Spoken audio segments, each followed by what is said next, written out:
Regulatory and Security Frameworks by Clary. That's me. Contents: Introduction, SOX, GLBA, HIPAA, NIST, PCI DSS, Conclusion, and all my references. Introduction. Industry regulations and frameworks offer guidelines or best practices. Security and process may be improved with the organization compliance.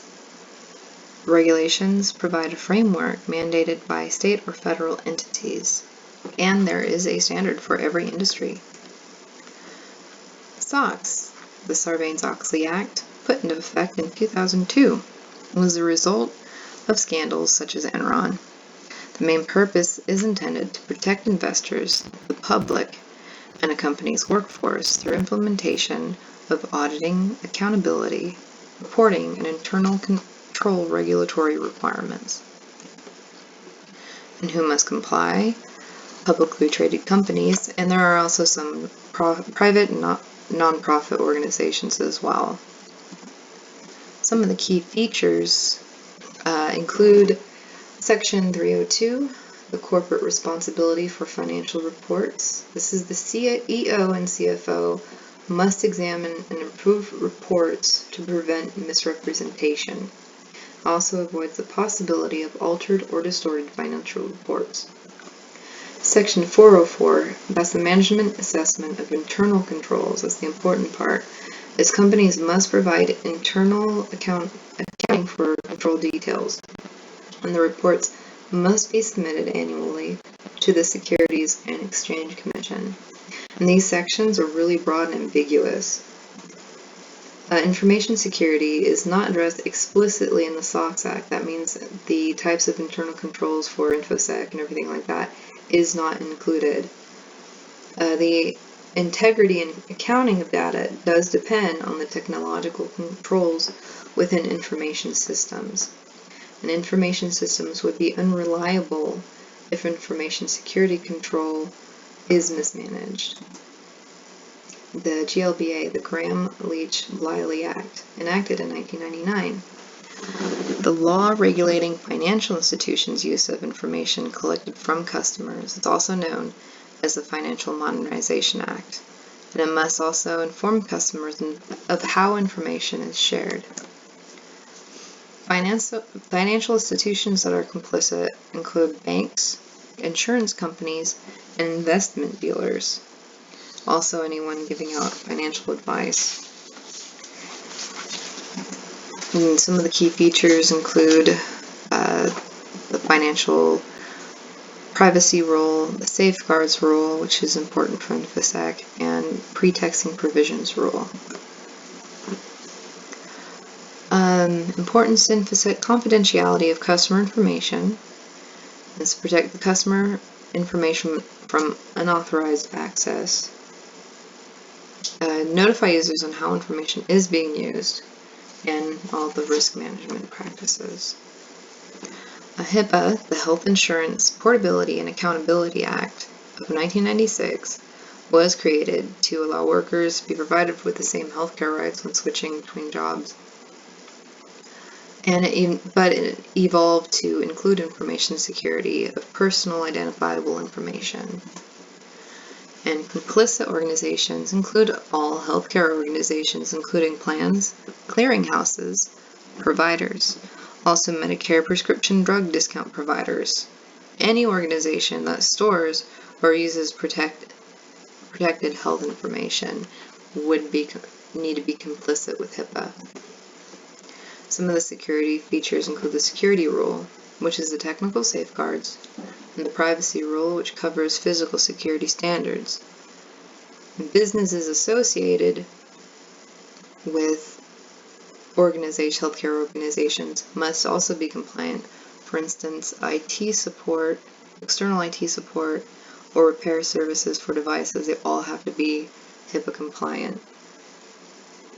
And there is a difference between the technical safeguards and the physical security standards, although they do sound a bit the same.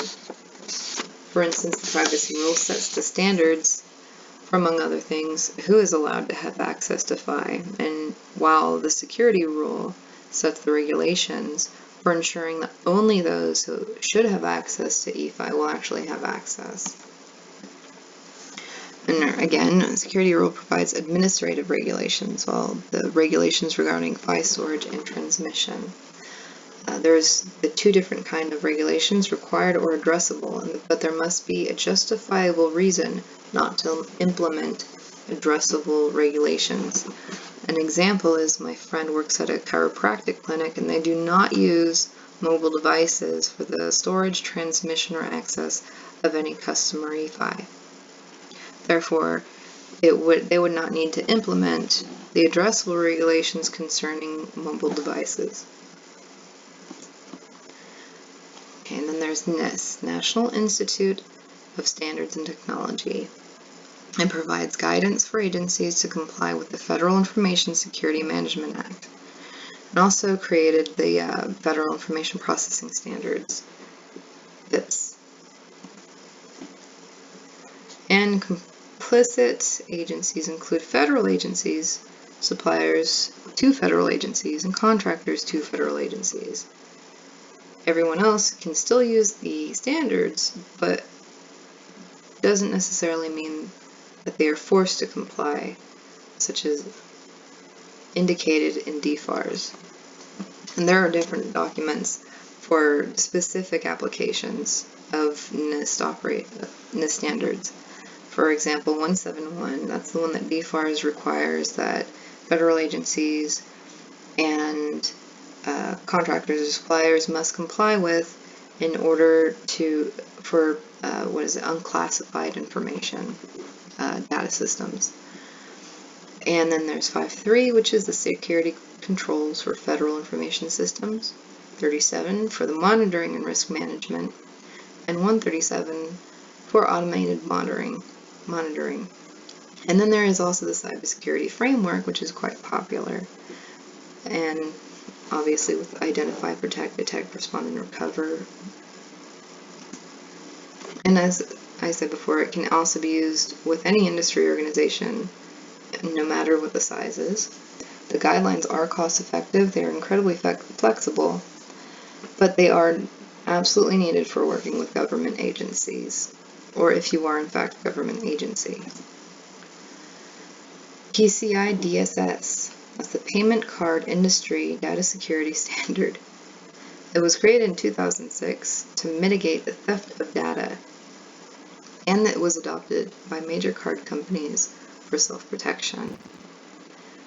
And PCI Security Standard Council was created to develop